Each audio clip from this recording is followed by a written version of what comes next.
Eh bien, je vais demander à Françoise de venir nous lire ce passage. Je suppose, en voyant l'image, vous avez deviné de quel passage il s'agit. C'est celui de la tempête apaisée.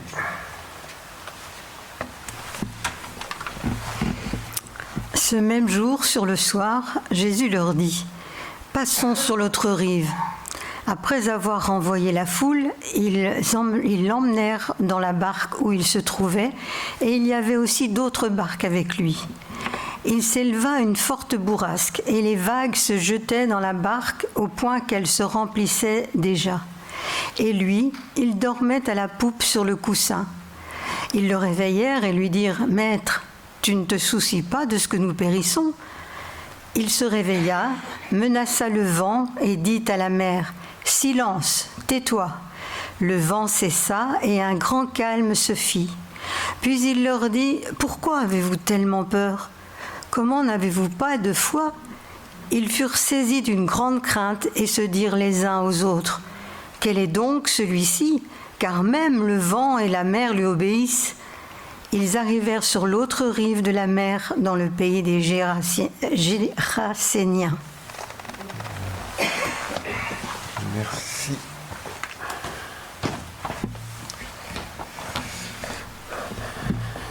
Voilà donc un récit que nous connaissons bien. On l'a lu, il a souvent été interprété. Vous savez, on a souvent mis l'accent en lisant ce texte sur le fait que quand Jésus dit quelque chose, passons de l'autre bord, il n'y a pas de raison qu'on n'y arrive pas, même s'il y a la tempête en cours de route. Mais c'est au-delà de ça que je voudrais voir un peu ce texte aujourd'hui et en parler. En effet, certains chrétiens pensent, et même enseignent, donc, que si nous obéissons au Seigneur, il nous gardera de toute épreuve. Et c'est souvent ce que j'ai entendu. Ça ne veut pas dire pourtant qu'il n'y a pas d'épreuve. Hein. Bon, ça veut dire qu'on va peut-être traverser l'épreuve avec son aide, mais ça ne veut pas dire qu'il n'y en a pas. Et je trouve que c'est un peu exagéré de dire, ben oui, si on obéit à Jésus, normalement, il n'y a pas d'épreuve. Ça veut dire que les chrétiens n'auraient jamais de problème, finalement, ce qui évidemment n'est pas le cas. Il est vrai que les épreuves peuvent survenir dans notre vie aussi comme les conséquences de nos désobéissances. Donc, ça aussi, c'est possible. Quand on ne marche pas dans les voies du Seigneur, ben souvent, on s'assied sur ses cloches, comme on dit à Athènes. Voilà. Le plus souvent même, ce ne sont pas non plus des punitions de Dieu, mais les conséquences de nos inconséquences. Lorsqu'on vit une vie qui manque de sagesse, forcément, il y a des retombées. Et être chrétien ne veut pas dire qu'on peut faire n'importe quoi et que le Seigneur va nous garder. On est comme tout le monde. Si on fait des bêtises, forcément, on doit en payer les conséquences. Donc, tout ça, évidemment, quand on parle des épreuves, ce sont des réalités qu'on ne peut pas se permettre d'oublier. Autre chose aussi, il est vrai aussi que certaines épreuves n'ont rien à voir avec notre conduite ou avec nos comportements, notre obéissance, notre désobéissance, mais c'est la conséquence de toute une série de facteurs extérieurs. C'est sûr, comme on l'a vu dans ce récit, s'il y a une tempête, les disciples n'y sont pour rien. Il y a une tempête, il y a une tempête pour tout le monde, quoi. Et c'est pareil pour nous. S'il y a une inondation, il y a une inondation pour les chrétiens comme pour les autres. S'il y a un tremblement de terre, c'est pour tout le monde, etc. Donc, il y a aussi cette idée qu'un malheur ou une épreuve n'est pas forcément la conséquence d'un péché. Parce que cela aussi, il y a beaucoup de chrétiens qui pensent que s'il leur arrive quelque chose, c'est parce qu'ils ont fait quelque chose de mal. S'ils ont un accrochage de voiture en ville, c'est parce que j'ai fait quelque chose que je ne devais pas. Ou, vous voyez, on cherche toujours une explication mystique à des choses banales finalement. Enfin, banales qui peuvent avoir des conséquences graves quand même dans les tremblements de terre et tout ça. Et manifestement, donc, on peut dire que c'est ce qui arrive aux apôtres là, qui sont sur le lac. Là, voilà, il paraît, moi j'ai jamais été en Galilée, mais il paraît que le lac de Galilée est l'objet, vu qu'il est encaissé entre les montagnes, des changements de temps assez rapides, comme ça. Donc, et pourtant, les apôtres sont des pêcheurs qui ont passé toute leur vie à pêcher dans ce lac. Et vous voyez que malgré tout, ils sont pris de court. Et bon, le lac, il fait à peu près 13 km, ça dépend vu qu'il n'a pas la même largeur partout, mais il fait à peu près 13 km de large. Mais là, comme ils sont à Capernaum, il y a à peu près 3 km pour traverser, donc disons c'est une bonne heure de navigation. Nous, on est le soir, vous avez vu dans l'histoire, on est le soir, Jésus est fatigué et il voudrait traverser de l'autre côté. On peut comprendre pourquoi, parce que c'est beaucoup moins peuplé et il a envie d'être tranquille. Toute la journée, il a été assailli par la foule et il voudrait être un peu à l'écart et être en paix. Donc il dit à ses disciples, on va aller de l'autre côté du lac, c'est pas loin. Et voilà la tempête qui leur tombe sur le dos. Bien. À ce moment du récit, donc, personnellement, je m'attendais à ce que les disciples réveillent Jésus. Bon, mettez-vous dans la situation. Donc, on est dans cette barque, elle est en train de prendre l'eau, elle va couler. Les disciples sont des pêcheurs expérimentés, ils savent bien ce qui va arriver. Elle va couler. On pourrait s'attendre à ce qu'il réveille Jésus en disant, écoute Jésus, on va couler, il faudrait essayer de, je sais pas, trouver quelque chose pour s'accrocher, pour essayer de survivre, quoi. Bon. Enfin, logiquement, moi je m'attendais à ce que les apôtres réagissent comme ça. Mais pas du tout. Ils réveillent Jésus pour lui faire des reproches. Mais tu ne te soucies pas de ce que nous périssons. Donc, il réveille Jésus presque pour le rendre responsable de ce qui leur arrive. Et je me suis dit, mais dans le fond, comme je viens de le dire, en tant que chrétien, on cherche souvent une explication spirituelle à tout ce qui nous arrive. On ne songe pas tout simplement que des choses arrivent comme ça parce que c'est un concours de circonstances, tout simplement. C'est pas forcément Dieu qui tire les ficelles. Vous savez, les chrétiens sont très musulmans. On dit que les musulmans sont fatalistes. Ça veut dire tout ce qui leur arrive, c'est Dieu. Eh bien, les chrétiens évangéliques sont aussi, si pas plus, fatalistes que les musulmans. Tout ce qui leur arrive, c'est Dieu. Bon, mais non.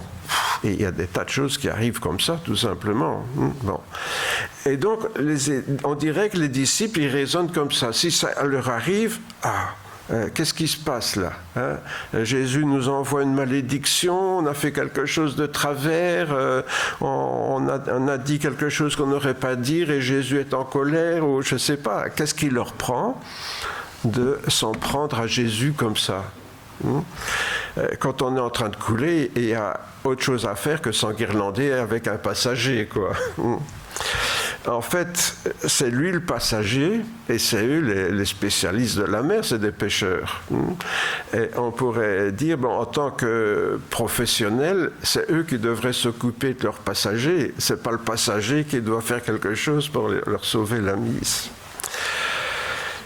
En fait, c'est un peu le monde à l'envers, puisque, pour eux, plutôt que tout faire pour sauver leurs passagers, c'est Jésus qui devrait régler leurs problèmes. Mais notez bien aussi, quand on a lu toute l'histoire, que quand ils réveillent Jésus, ils ne songent pas que Jésus pourrait calmer la tempête, puisqu'ils sont tout à fait abasourdis que Jésus soit capable de faire ça. Ils ne s'y attendaient pas du tout. Donc, et ça ne réveille pas non plus Jésus pour dire « fais vite un miracle pour nous tirer de là ». Vous voyez ? Alors, on peut se demander, mais qu'est-ce qui leur prend d'agresser Jésus comme ça ?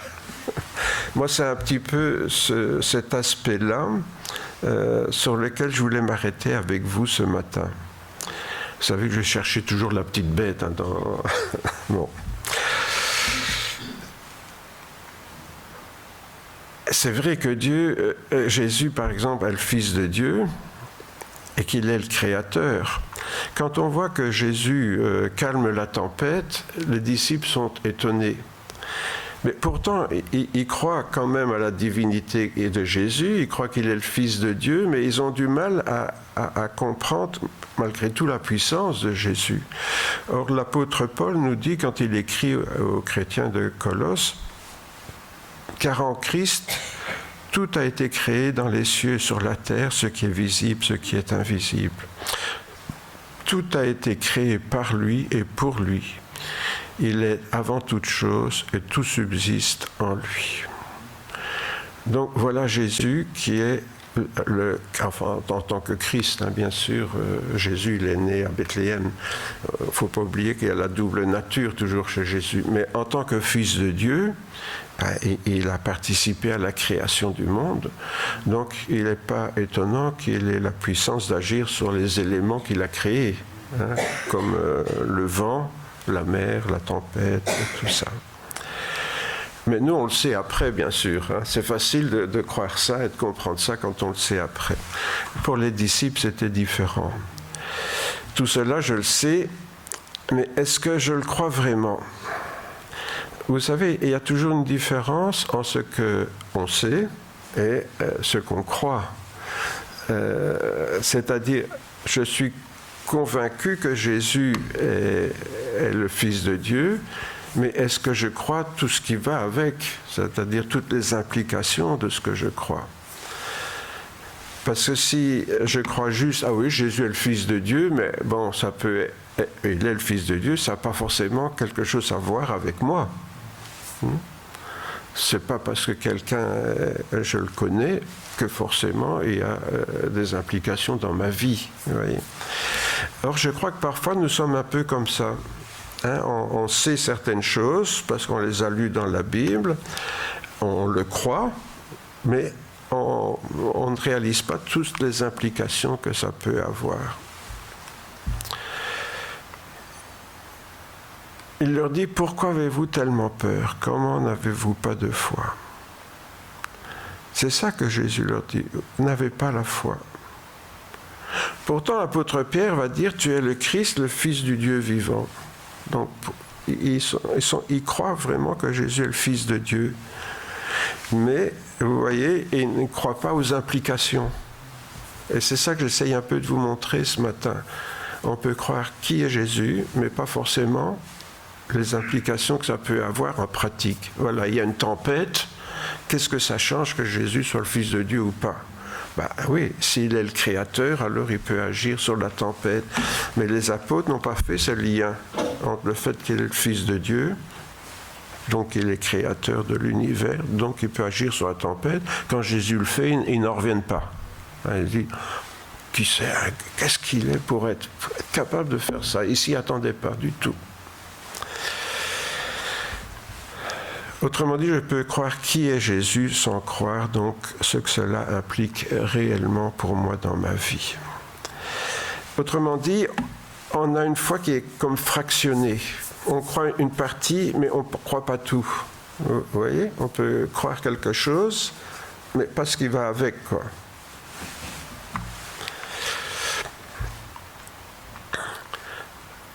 Je peux croire, par exemple, à l'amour de Jésus.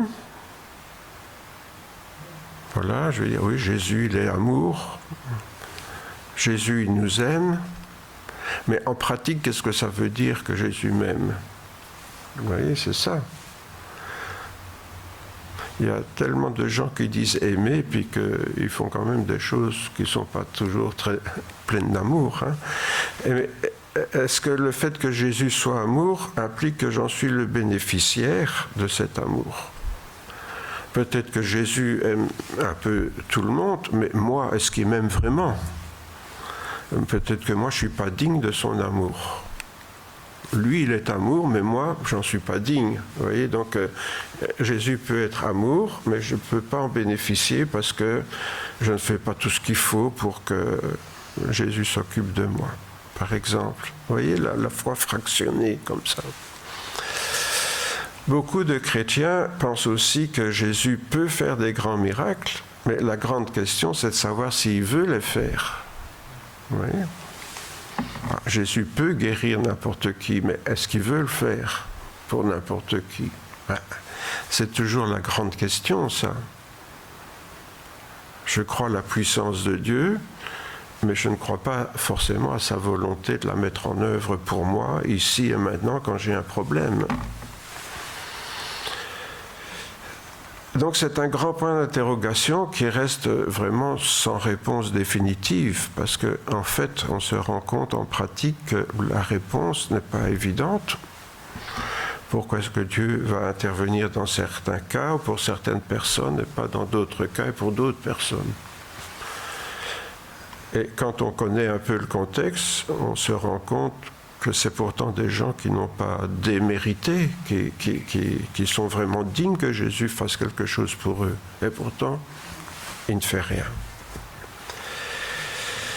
Si Jésus n'avait pas calmé la tempête, je me suis aussi posé la question, qu'est-ce qui serait passé ? Vous êtes déjà... Moi, je suis un peu tordu, je me pose des questions comme ça. Je me dis, supposons que Jésus n'ait pas calmé la tempête. Soit il serait noyé avec eux, Jésus serait mort avec eux, mais pas pour eux. Vous voyez ? Parce que Jésus est mort, bien sûr, mais il est mort volontairement pour nous sauver de nos péchés.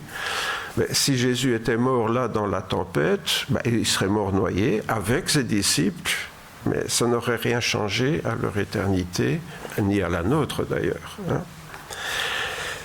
Et ce qu'il aurait pu faire aussi en tant que fils de Dieu, c'est s'échapper, puisqu'il est capable de marcher sur l'eau.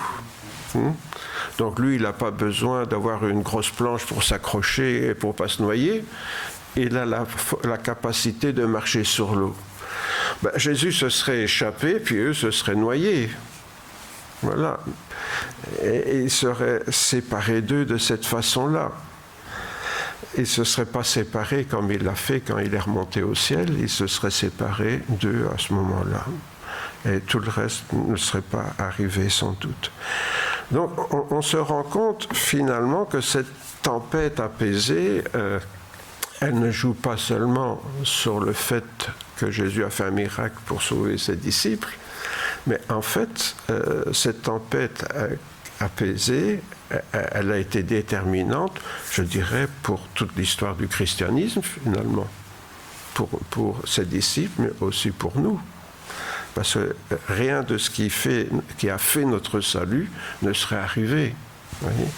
Donc, on se rend compte que le fait que Jésus ait sauvé la vie de ses disciples et la sienne en même temps est quelque chose qui a été radical dans l'histoire des évangiles, dans le récit donc, qui nous sont rapportés dans les évangiles.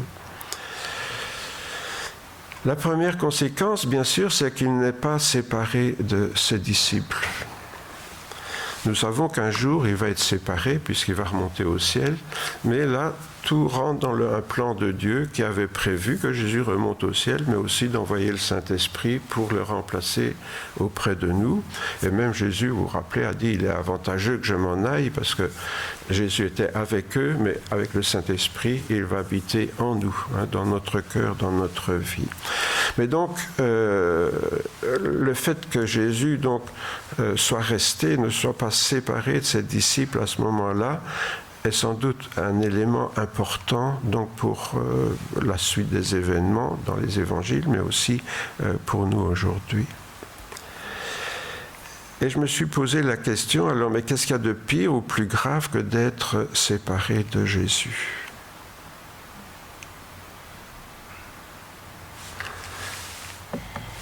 Qu'est-ce qu'il y a ? Je vous pose la question à vous. Qu'est-ce qu'il y aurait ? Nous sommes les disciples du Seigneur. Qu'est-ce qu'il y a de plus grave que d'être séparé du Seigneur Jésus? Quand on se pose la question, évidemment, il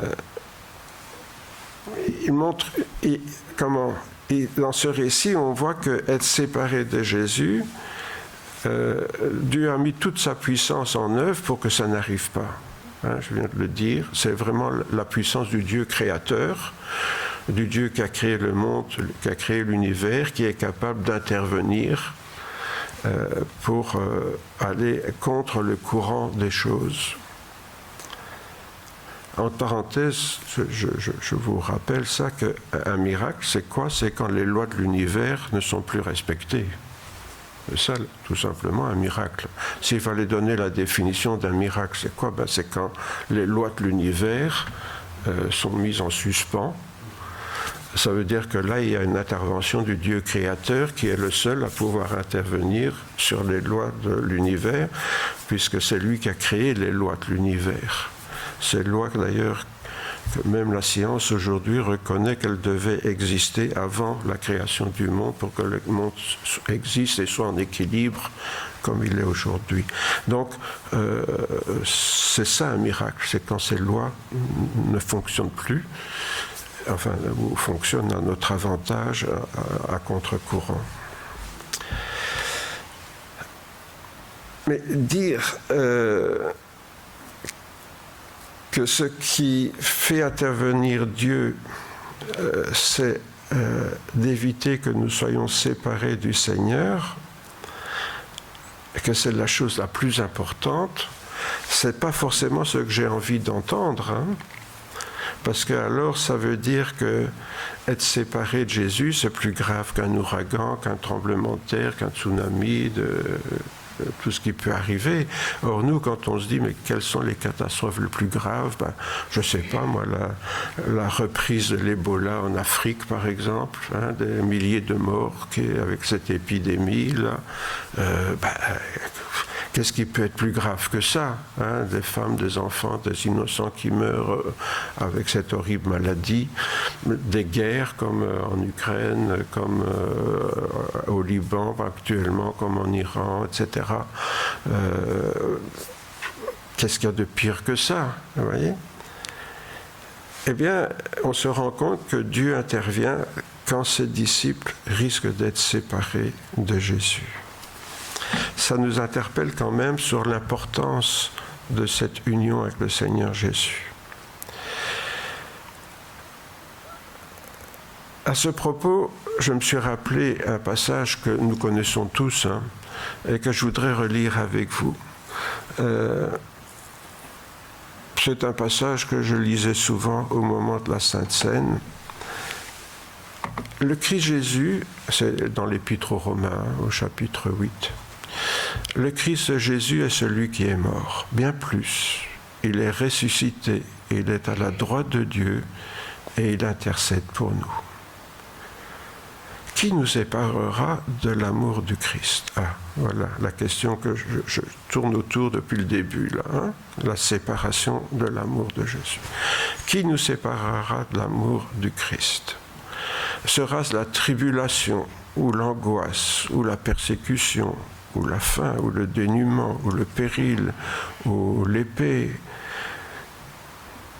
Selon qu'il est écrit, à cause de toi, l'on nous met à mort tous les jours.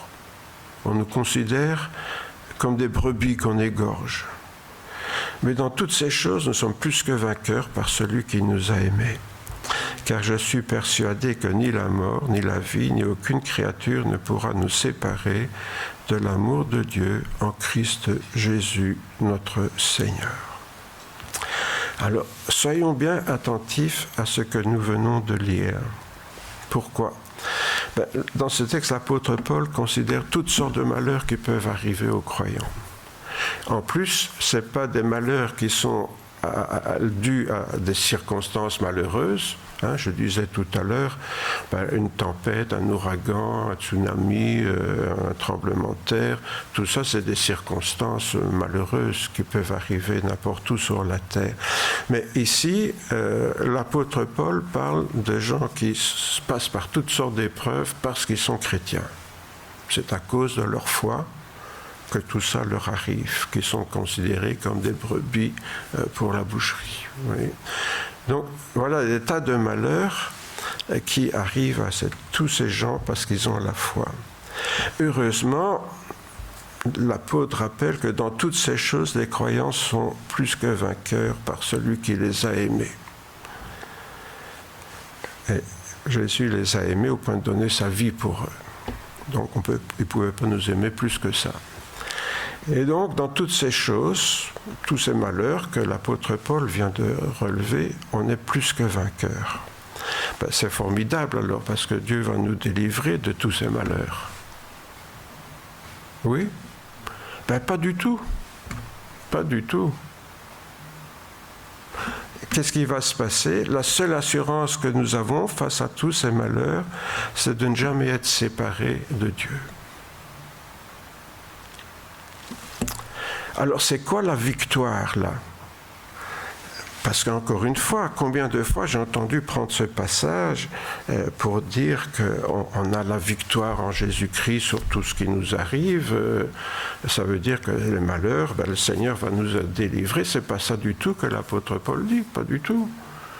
La seule chose qu'il dit, dans tous ces malheurs, la victoire, c'est que rien de tout ça peut nous séparer de Dieu. Il peut arriver tous les malheurs qu'on veut, il n'y a rien qui peut nous séparer de l'amour de Dieu.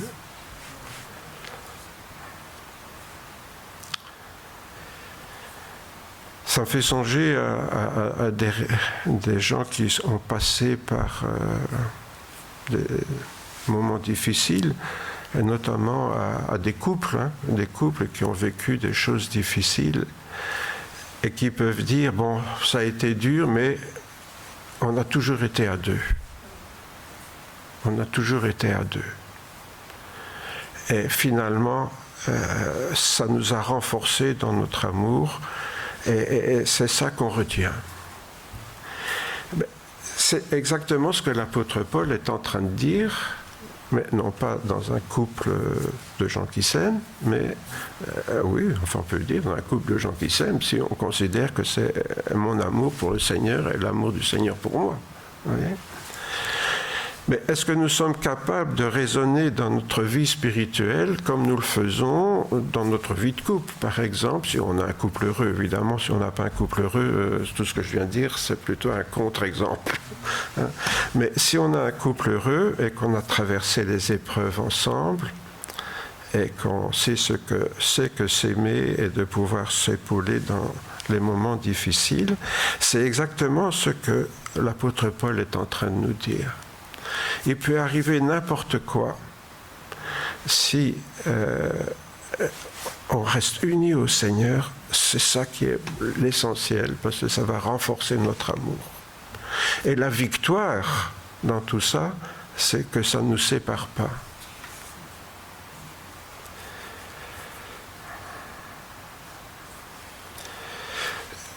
Vous savez que les épreuves dans un couple, soit ça les divise, soit ça les renforce. Hein. Et c'est exactement ça aussi que l'apôtre Paul dit pour notre relation. Vous savez, des gens qui ont une foi superficielle, quand il y a une épreuve, ah ben si c'est comme ça, je lis plus ma Bible, je vais plus à l'église. Vous voyez ? Un couple qui ne tient pas, parce que c'est un amour superficiel. Tandis que si c'est un amour authentique et profond, les épreuves vont nous rapprocher du Seigneur. Et là encore, on a beaucoup d'exemples. Je ne sais pas si vous lisez les brochures qu'on met sur le banc, là, sur les églises persécutées, mais le témoignage de beaucoup de ces chrétiens persécutés, et qui sont vraiment persécutés, pas juste une vexation comme on peut avoir, non. C'est que même en prison, à cause de leur foi, ils ne se sentent jamais aussi proches que du Seigneur Jésus qu'à ces moments-là. Bon, moi, je n'ai jamais vécu ça, mais je lis ça dans... Parce que, merci Seigneur, je n'ai jamais été en prison, mais pour ma foi. Mais tous ces gens-là qui sont enfermés, la plupart disent, c'est les moments de ma vie où j'ai été le plus proche du Seigneur Jésus. Ça veut dire que leur épreuve ne les a pas séparés de Jésus, mais il les a rapprochés de Jésus. Et c'était une victoire pour eux. Pourquoi ? Parce que pourquoi on les a mis en prison ? C'est pour qu'ils ne croient plus en Jésus et qu'ils abandonnent la foi. Le résultat, c'est que leur foi a été renforcée.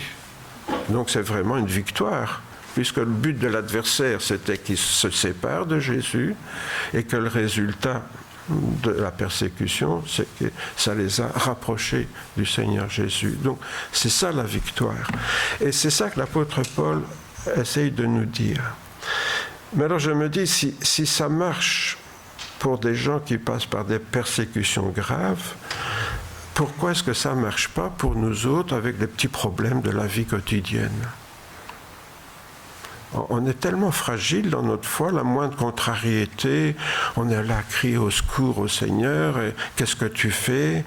Seigneur, est-ce que tu ne te soucies pas de moi ? Exactement comme les apôtres, là, dans la barque en train de couler.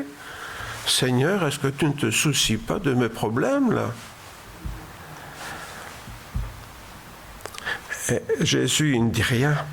C'est ça pour ça que j'ai intitulé ça le silence. Et Jésus il ne leur répond pas. Il ne leur dit rien. Il garde le silence. Qu'est-ce qu'il va répondre ?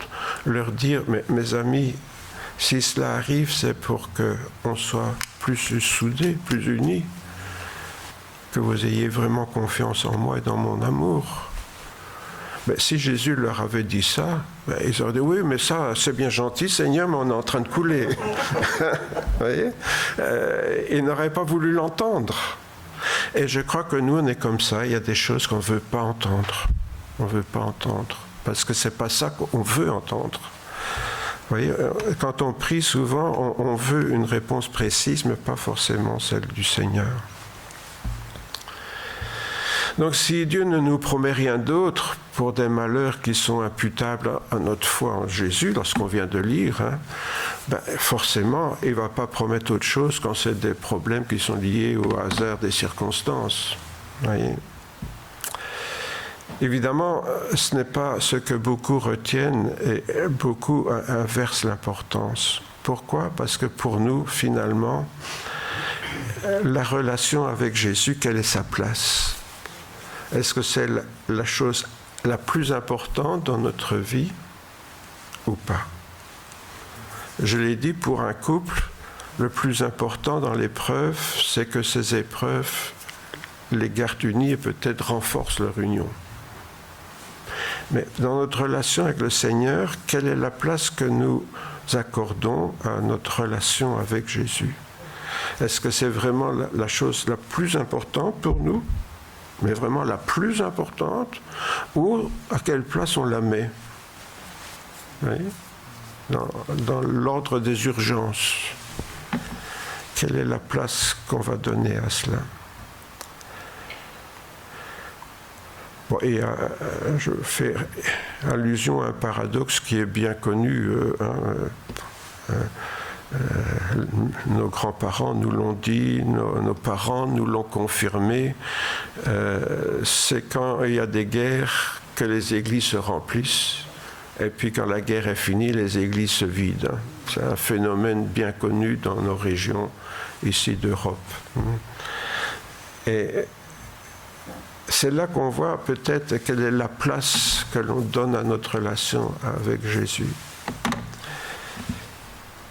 En temps normal, en temps de paix. Vous voyez ? Quand on veut crier au secours, oui, et là, tout d'un coup, on se souvient qu'il existe. Mais ça, c'est la roue de secours qu'on sort du coffre quand il y a un problème. Et attribuer à Jésus le rôle de roue de secours, c'est un rôle important, vous allez me dire. Hein. Si on a déjà eu une crevaison en race campagne, on sait que c'est important d'avoir une roue de secours. Hein. Et le cric, parce que la roue de secours toute seule, ça ne sert à rien. Hein. Bon. Et la clé aussi. Hein, voilà. Mais on se comprend. Hein. Mais attribuer à Jésus le rôle de roue de secours dans notre vie, c'est en fait ce que font beaucoup de chrétiens. Jésus n'a pas la place essentielle, c'est quand il y a un problème, on va le chercher. On le sort du coffre. Mener sa vie chrétienne en mettant Jésus dans le coffre plutôt qu'à la place d'honneur dans la voiture, avouez que c'est pas très sympa. Cet intérêt, donc, pour le Seigneur Jésus n'a pas grand-chose donc à voir avec l'amour agapé. Hein. C'est un amour intéressé, tout simplement. Et rien à voir avec l'amour que Jésus, lui, nous a manifesté. Pour Jésus, retrouver une relation avec nous, c'était le plus important. Et vous allez dire, qu'est-ce qu'il y a de plus important que la vie? Eh bien, pour Jésus, c'était plus important que sa propre vie, puisqu'il a donné sa propre vie sur la croix pour que l'humanité puisse retrouver une relation avec Dieu. Donc, pour lui, c'est clair, il a montré ce qu'est l'amour agapé. Le plus important pour Jésus, c'était sa relation avec nous. Ça, c'est lui. Le plus important, lui par rapport à nous. Et nous par rapport à lui, alors. Vous voyez, c'est ça la question. Toute relation authentique avec Jésus repose sur cet amour. Et non pas, comme je viens de le dire, sur le rôle de roue de secours. Lors de ce naufrage, donc, c'est dans l'apôtre Paul, maintenant, je vais vous parler d'autre chose. Lors du naufrage de l'apôtre Paul, en Méditerranée, lui, donc, lors de ce voyage qui devait le conduire à Rome, il a connu une grande tempête. Le bateau était en train de se disloquer. On avait essayé de cercler le bateau, mais il n'y avait rien à faire. On avait jeté la marchandise pour l'alléger. Enfin bon. Et l'apôtre Paul, en prière, le Seigneur lui révèle qu'ils vont faire naufrage. Ils vont faire naufrage. Mais il lui donne le conseil, restez tous dans le bateau, parce que sinon vous allez être perdus. Le bateau va s'échouer et alors vous pourrez aller à terre et sauver vos vies. Bon, le bateau sera perdu, la cargaison sera perdue, mais vous pourrez sauver vos vies. Et donc, que fait Dieu dans ce cas-là? Il ne calme pas la tempête. Il se trouve dans une situation un peu comme Jésus avec les apôtres, là, mais l'apôtre Paul est là avec d'autres personnes, des soldats qui le conduisent à Rome, etc., dans ce bateau. Dieu aurait pu sauver l'apôtre et le débarrasser des soldats, par exemple, qui se seraient noyés, ou je ne sais pas, moi, on peut imaginer toutes sortes de choses. Mais non, l'apôtre Paul reçoit juste du Seigneur quelques conseils. Voilà. Et grâce à ça, personne ne mourra. Mais ce naufrage, finalement, a renforcé la relation de Dieu et l'apôtre Paul. Donc, c'est pas forcément en sauvant, en faisant un miracle que Dieu va nous rapprocher de lui, mais en nous montrant qu'il tient les choses en main. Vous voyez, l'apôtre Paul prend conscience, oui, il y a une grosse tempête, oui, on risque de couler, mais Dieu tient les choses en main. Et alors, il dit à tout le monde, écoutez, il ne faut plus vous tracasser, on va manger un bout en attendant, puis on va faire un petit pique-nique là, et rester calme jusqu'à ce que Dieu vient de me dire arrive, quoi, voilà. Bon, donc on voit que l'apôtre Paul a une confiance renforcée avec le Seigneur, malgré qu'il n'y a pas de miracle. Donc les miracles ne sont pas le seul moyen de renforcer la communion entre un croyant et son Seigneur, dans des mêmes circonstances. Vous voyez, c'est pour ça que je compare les deux circonstances. Mais vous connaissez l'histoire, bien sûr, puisque vous lisez la Bible aussi bien que moi. Et à peine débarqué, comme tout le monde a froid, forcément, quand on a plongé dans l'eau et puis qu'on arrive sur la plage, tout habillé, on sèche les vêtements, il faut faire un feu, etc. Ils font un grand feu. L'apôtre Paul prend une brassée de vieux bois là, pour mettre dans le feu, et il y a une vipère qui s'attache à sa main. Bien mordu, hein. L'apôtre Paul doit la mettre au-dessus du feu pour qu'elle le lâche. Bon, tout le monde le regarde, il dit là, le pauvre, il vient d'être sauvé de la noyade, maintenant il va mourir d'une piqûre de vipère. Bon, et quand c'est un aspic, comme c'est fort probable, ça ne pardonne pas, quoi. Voilà. Je l'ai déjà dit, moi, quand j'étais enfant, quand on allait en vacances chez ma grand-mère, en France, il y avait une dame dans le village, elle avait du sérum, parce que régulièrement, il y avait des gens mordus par les vipères, et alors on courait chez la dame qui faisait le sérum pour être sauvé. Bon. Donc, voilà, on sait qu'une piqûre de vipère, c'est mortel.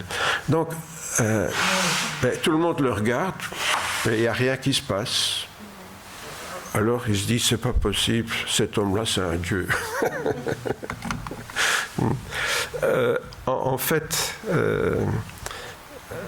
l'apôtre Paul a bénéficié de cette promesse que Jésus avait faite dans l'évangile de Marc. Je n'ai pas mis en entier tout le texte, mais voici les signes qui accompagneront ceux qui auront cru. Ils saisiront des serpents et cela ne leur fera point de mal.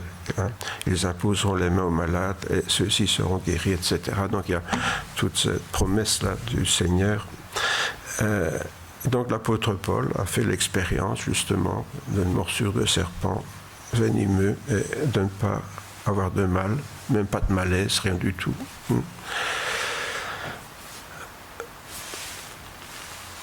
Pourquoi est-ce que je reviens à ça? Parce que cette histoire-là est intéressante avec l'apôtre Paul, parce que suite à ça, il a pu rendre témoignage alors il était à Malte, là, c'est près de Malte que le bateau avait fait naufrage en Méditerranée. Il a pu aller près d'un personnage important de l'île, il lui a imposé les mains, il a été guéri, et disons, il a pu ainsi annoncer l'évangile à toutes sortes de personnes qui ont pu se convertir là, sur cette île de Malte. À cause de cette piqûre de vipère, vous voyez, parce que les gens ont compris que c'était vraiment un homme de Dieu. Ils ont même cru qu'il était plus qu'un homme de Dieu, mais l'apôtre Paul a montré vraiment que le Seigneur était avec lui. Et donc, cela va contribuer à son ministère d'évangélisation dans l'île de Malte. Là. Autre chose avec l'apôtre Paul, comme vous le savez, il n'a jamais été guéri. Lui-même a imposé les mains des malades, mais il était malade et il n'a jamais été guéri. Vous allez dire, c'est un comble, ça, quand même. Et pourtant, il nous dit que ce n'est pas faute d'avoir intercédé, parce que ça devait l'handicaper dans son ministère, notamment pour écrire, puisqu'il était obligé de dicter ses lettres, parce qu'il ne voyait pas bien clair pour écrire. Donc, il était quand même handicapé. Mais on voit qu'il n'a jamais rien demandé pour ses besoins égocentriques, pour lui. C'est toujours par rapport à son ministère. Et il explique aussi ça. Il dit, pour que je ne sois pas enflé d'orgueil. Pourquoi? Ben oui, évidemment, lui qui a amené des centaines de personnes à se convertir à Jésus-Christ, lui qui a ressuscité un jeune homme qui était mort, qui était tombé de je ne sais pas quel étage, là, qui était... oui, l'apôtre Paul était pire que moi, les gens s'endormaient quand il prêchait, vous voyez. Et un jeune homme qui était assis près de la fenêtre, il est tombé de l'autre côté. Bon. Il y a encore personne qui est mort en m'écoutant prêcher, donc je me réjouis de ça. Mais donc, voilà l'apôtre Paul qui a fait, bien sûr, il a été laissé pour mort, et puis il est revenu à la vie, enfin il a vécu des tas de choses assez fortes, et donc l'apôtre Paul aurait pu se dire, ah quand même, moi je ne suis pas n'importe qui, et il a compris, voilà, pour que je ne sois pas enflé d'orgueil, il m'a été mis une écharde dans la chair, un ange de Satan pour me souffleter, bon c'est une image bien sûr, pour que je ne sois pas enflé d'orgueil. 3 fois, j'ai supplié le Seigneur de l'éloigner de moi, et il m'a dit, ma grâce te suffit, car ma puissance s'accomplit dans la faiblesse. Dur, hein? L'apôtre Paul qui a dit, Seigneur, tu vois, j'ai besoin de voir clair, j'ai besoin... Seigneur le dit, ma grâce s'accomplit dans ta faiblesse. Ouais, ça me fait une belle jambe, ça, en attendant, non, ma grâce s'accomplit dans ta faiblesse. Alors, qu'est-ce qu'il a compris? Je me glorifierai donc bien plus volontiers de mes faiblesses, afin que la puissance de Christ repose sur moi. C'est pourquoi je me plais dans les faiblesses, dans les outrages, dans les privations, dans les persécutions, dans les angoisses.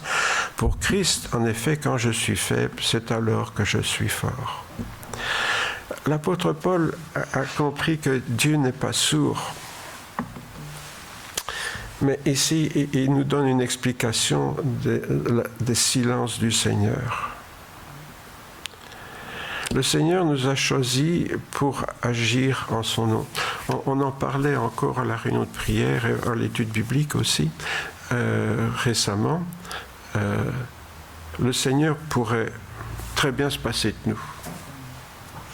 Mais dans son amour, il a voulu cette relation avec nous pour que nous agissions en son nom. Ça veut dire que tout ce qu'il pourrait faire, il compte sur nous pour le faire. Et pour le faire, il nous donne sa puissance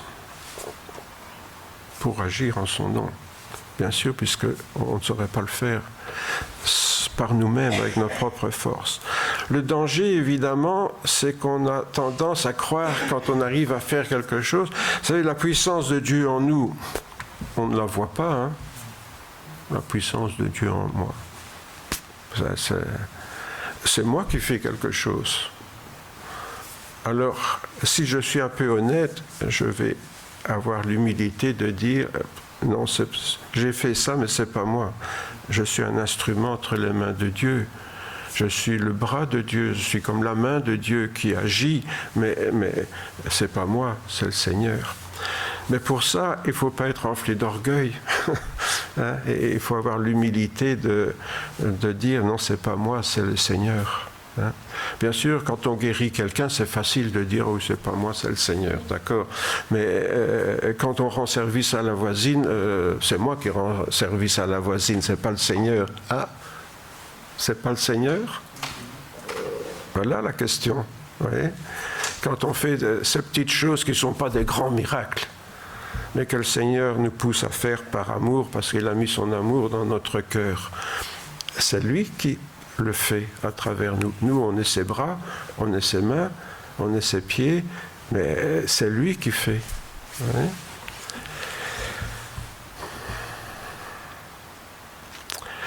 Tant que je peux tout faire, ou tant que je veux tout faire avec mes propres forces, Dieu ne peut rien faire avec moi. Il va dire, fais comme tu veux. Vous voyez, c'est comme les enfants quand on veut les aider pour leurs devoirs.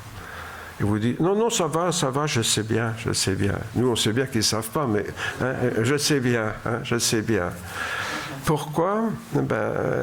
Parce que ça les humilie quelque part. Ils ne veulent pas admettre qu'ils n'ont pas bien écouté à l'école, ou qu'ils n'ont pas bien compris, ou que, hein, et donc, si, je sais. Et on dit, alors fais-le, vas-y, quoi. Alors, c'est ça. Nous, on croit toujours que quand on fait quelque chose, qu'on est capable. Mais souvent, on le fait de travers parce que le Seigneur n'est pas avec nous. Le problème de nos prières, c'est que la plupart de nos prières visent à nous guérir, à régler tous nos problèmes pour qu'on retrouve toutes nos forces. Oui? Si je suis malade, je vais prier le Seigneur. Seigneur, j'ai besoin que tu me rétablisses, sinon je ne pourrai pas aller prêcher la bonne parole le dimanche à l'église. Voilà. Hein? Donc, Seigneur, il faut que tu me guérisses. Voilà. Donc, je vais prier le Seigneur pour qu'il me rende mes forces. Mais c'est là que ça ne va pas. Le Seigneur n'a pas envie de me rendre mes forces. Il voudrait que je prenne conscience que je suis faible et puis qu'il peut faire quelque chose avec moi malgré que je suis faible, parce que lui va pouvoir agir alors. Et ça, c'est pas dans notre manière de penser ou de fonctionner. Et pourtant, tout le service chrétien fonctionne comme ça. Et l'apôtre Paul l'avait compris, c'est quand je suis faible que je suis fort. Parce qu'alors, le Seigneur peut m'utiliser comme lui veut et pas comme moi, je pense. Alors quand je confesse mes faiblesses au Seigneur, alors il peut agir à travers moi. Et moi, je ne suis pas tenté de m'attribuer le mérite, puisque je suis bien conscient que malgré ma faiblesse, j'ai réussi à faire quelque chose parce que le Seigneur m'a utilisé, et parce qu'il a agi à travers moi. Parce que je suis le canal de la grâce du Seigneur. Or, c'est à ça qu'on est appelés tous. On n'est pas appelés à autre chose. Et nous, chaque fois, on est persuadé que oui, mais alors si je suis faible, je ne suis pas capable. Le Seigneur ne peut rien faire avec moi. Et c'est justement là qu'il peut faire quelque chose avec nous. Au lieu de me considérer donc comme la source des bénédictions pour les autres, je reste conscient que je suis juste un instrument de la bénédiction de Dieu, un canal. La grâce de Dieu qui passe à travers ce canal. Sans cette modestie, donc sans mon humilité sincère, évidemment, il ne s'agit pas ici, ce n'est pas la méthode Coué, il faut qu'on soit vraiment convaincu, que ce soit sincère. Mais sans ça, Dieu ne peut pas être glorifié dans ma vie. C'est moi qui vais être glorifié.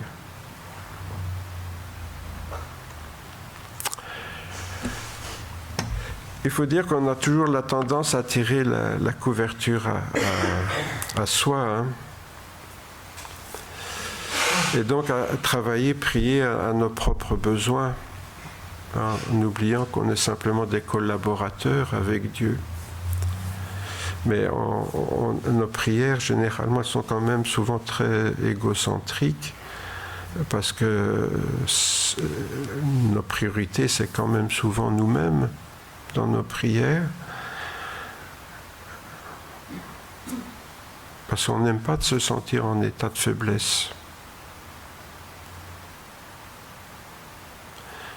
C'est toujours humiliant d'être faible dans le monde de winner, un monde de gagnants, un monde où il faut être fort.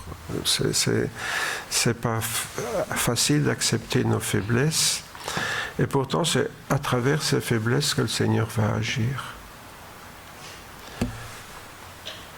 Et c'est là que j'en viens au texte que j'avais proposé de lire en introduction de ce culte. Ce n'est pas vous qui m'avez choisi, c'est moi. Je vous ai choisi et je vous ai établi afin que vous alliez, que vous portiez du fruit, que votre fruit demeure, pour que tout ce que vous demandez au Père en mon nom, il vous le donne.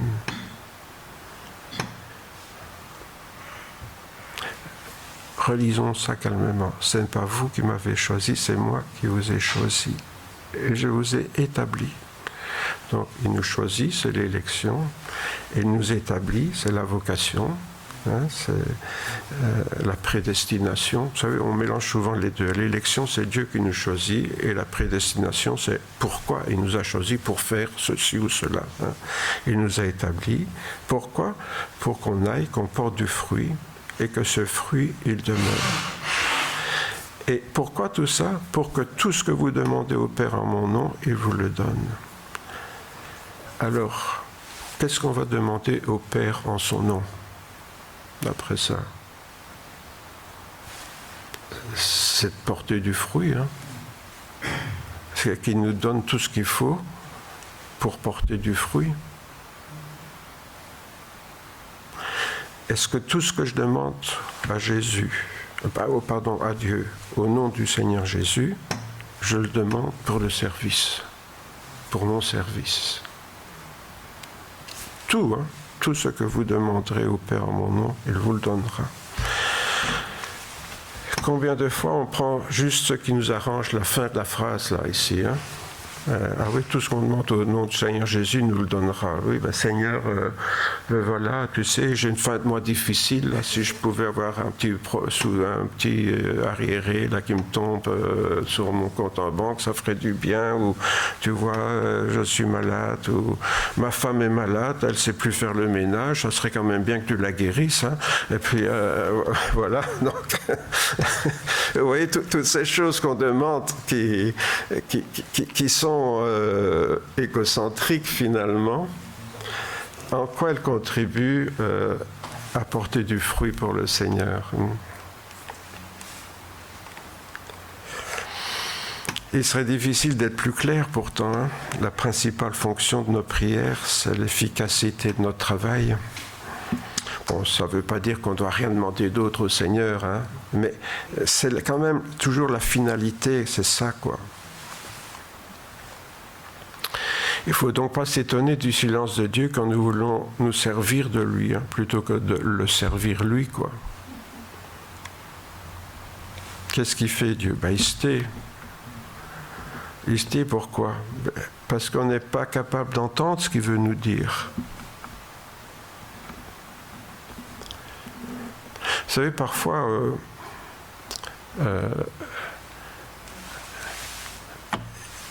ça arrive, il y a des gens qui vous énervent, c'est pas possible. Ça vous arrive pas, vous? Il y a des gens, mais on a envie de leur dire leur cas de vérité, là. Ouf, ça ferait du bien, de leur dire leur cas de vérité. Mais on se retient, pourquoi? Pourquoi est-ce qu'on se retient? Parce que ça ne sert à rien, parce qu'ils ne comprendraient pas. Vous voyez? C'est ça souvent qui fait qu'on se retient, c'est parce que je pourrais lui dire, mais je sais bien qu'il ne comprendra pas, ça fera qu'envenimer les choses, donc je me tais. Mais Jésus, ce qu'il fait aussi, hein, quand on n'est pas capable d'entendre ce qu'il veut nous dire, il se tait. Le plus souvent, donc, l'absence de réponse à une prière, c'est la réponse. C'est la réponse. Et ça, on a aussi du mal à le comprendre, ça. Je prie, mais il n'y a pas de réponse. C'est la réponse. Si Dieu nous dit rien, ne fait rien, c'est la réponse. L'apôtre Paul l'avait compris, lui. Vous voyez ? 3 fois. Il a fallu 3 fois quand même qu'il demande la même chose pour qu'il comprenne. Mais nous, peut-être, on l'a fait 1000 fois, on n'a toujours pas compris. L'apôtre Paul, après 3 fois, il a compris. Ouais, maintenant je comprends pourquoi je ne suis pas guéri. C'est parce que le Seigneur n'a pas envie que je m'orgueillisse et que je me glorifie de tout ce que je fais pour lui. Dur, hein, mais il a compris. Autrement dit, dans l'espoir de voir mûrir la qualité de notre relation avec lui, c'est ça. Le Seigneur, ce qu'il veut, c'est que cette relation, non seulement elle subsiste, mais qu'elle se renforce. Comme je le disais tout à l'heure, c'est dans l'épreuve souvent qu'un couple sort renforcé ou éclate. Un des deux. Mais quand il sort renforcé, c'est au travers de l'épreuve qu'il a mûri. Et c'est pareil dans notre relation avec le Seigneur Jésus. Je voudrais revenir à ce texte, à ce qui précède. On a lu, c'est pas vous qui m'avez choisi là, mais ce qui précède juste avant. Je ne vous appelle plus serviteur parce que le serviteur ne sait pas ce que fait son maître. Je vous ai appelé ami parce que tout ce que j'ai appris de mon Père, je vous l'ai fait connaître. Je vous ai appelé ami parce que tout ce que j'ai appris de mon Père, je vous l'ai fait connaître. Et il y a un serviteur, on donne un ordre, il exécute, c'est tout. Ici, Jésus nous appelle amis parce qu'il veut une relation profonde avec nous. Il veut qu'on soit sur la même longueur d'onde, qu'on fasse les choses en accord de pensée et d'esprit avec lui. Donc, il nous explique. Et il essaye, pour ça, de développer cette relation avec nous. Or, on n'a pas vraiment... une relation très profonde avec sa roue de secours.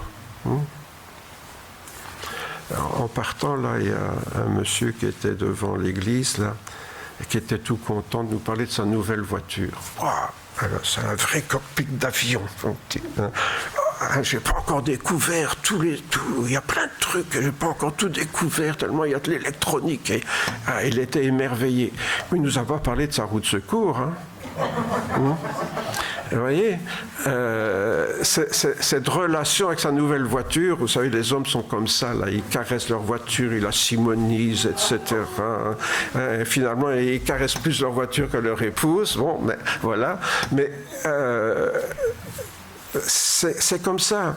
Et cet homme, je voyais qu'il avait vraiment une relation d'amour avec sa voiture. Mais est-ce que nous avons une relation d'amour avec le Seigneur ou est-ce qu'il est la roue de secours dans le coffre? Vous voyez, c'est un peu ça le problème.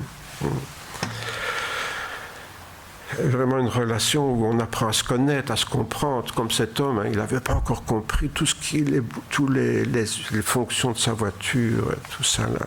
Ouais, c'est bien. Finalement, le récit de la tempête là n'est pas seulement celui d'un miracle hein, pour sauver la vie de ses disciples. Jésus a sauvé une relation d'amitié avec eux.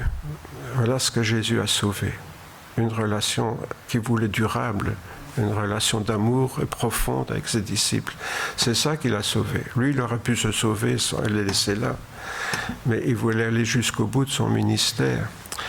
Et il soulève bien sûr une question qui peut s'avérer gênante pour nous, parce que de notre côté, parmi toutes nos priorités et nos urgences, quelle est la place qu'on consacre à cette relation avec Jésus? Quelle est la place qu'on donne? Est-ce que c'est la première place ou la place 2, 3, 4 bon. Attention aussi de ne pas dire ce que...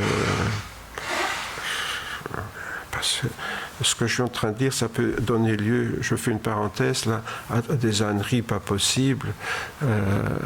Combien de chrétiens que j'ai entendu dire « Ah, moi, le Seigneur, il a la première place. Ça vient avant mon mari, avant ma famille, avant mon travail. C'est le Seigneur qui a la première place, c'est lui que j'aime plus que tout. » Je ne sais pas, moi. Est-ce que j'aime ma femme plus que mes filles? C'est absurde parce que ce n'est pas le même amour. D'accord? Si j'aimais mes filles comme ma femme, là, il y aurait un problème. Mais c'est des amours différents. Donc, quand on dit qu'on aime le Seigneur, ce n'est pas en compétition avec l'amour de sa femme et de ses enfants. Vous voyez? Mais parfois, certains chrétiens ont l'air de se vanter d'aimer le Seigneur plus que leur famille. Mais normalement, ce n'est pas le même amour, quoi. Donc, il n'y a pas compétition. Bon, je voulais quand même dire ça parce que quand on parle de priorité, ici, c'est dans la vie quotidienne, bien sûr, ce n'est pas dans l'amour qu'on doit à nos proches. Mais quelle est donc la priorité de mes urgences? C'est plutôt ça, dans tous les problèmes qui peuvent se présenter à moi. Est-ce que ma relation avec Jésus est vraiment la priorité? C'est une question importante. Pourquoi? Parce que ça va déterminer quoi? Le contenu de mes prières, bien sûr. Est-ce que ce que je vais demander au Père au nom du Seigneur Jésus, ça va d'abord être ce que j'ai besoin pour le service et pour porter des fruits ou pas? Vous voyez? Donc ça va déterminer le contenu de mes prières et ça va aussi déterminer la réponse de Jésus. Soit le Seigneur va exaucer ma prière parce qu'elle est conforme à sa pensée, soit il va garder le silence. Il va garder le silence. Donc ces questions, c'est finalement des questions qui sont assez fondamentales pour chacune et chacun d'entre nous. Silence, tais-toi, dit Jésus, mais il le dit ça à la mer et à la tempête.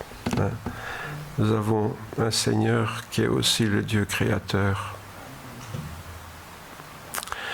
Oui, Seigneur Jésus, nous te demandons cette grâce ce matin de nous apprendre peut-être à prier conformément à ta pensée, à prier, Seigneur, pour tout ce qui touche à notre relation avec toi, à ce que tu attends de nous.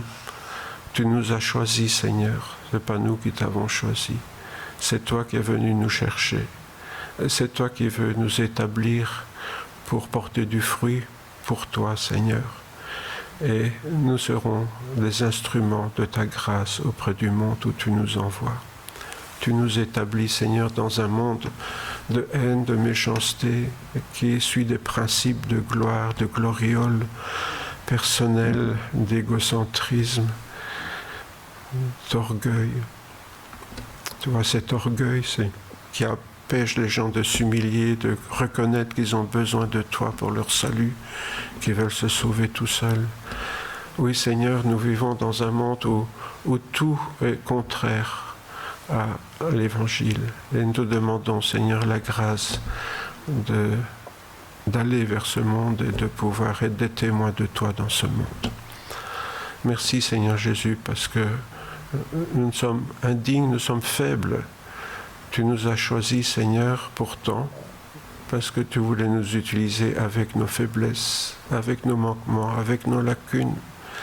Tu veux nous utiliser tels que nous sommes, Seigneur, parce que tu nous aimes tels que nous sommes. Merci, Jésus, parce que tu voudras nous aider à mettre les priorités, les urgences à leur place dans notre propre vie à chacun. C'est la grâce que nous te demandons ce matin, Seigneur. Amen.